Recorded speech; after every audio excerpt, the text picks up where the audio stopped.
الذين يبخلون ويأمرون الناس بالبخل ويكتمون ما آتاهم الله من فضله وأعتدنا للكافرين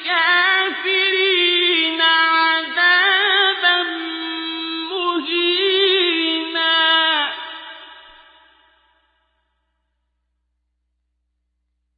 والذين ينفقون أموالهم رئاء الناس ولا يؤمنون بالله ولا باليوم الآخر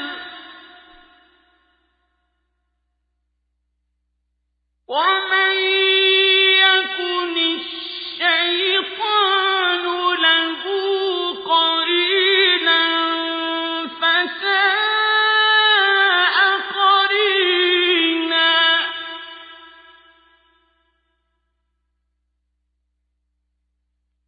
وماذا عليهم لو آمنوا بالله واليوم الآخر وأنفقوا مما رزقهم الله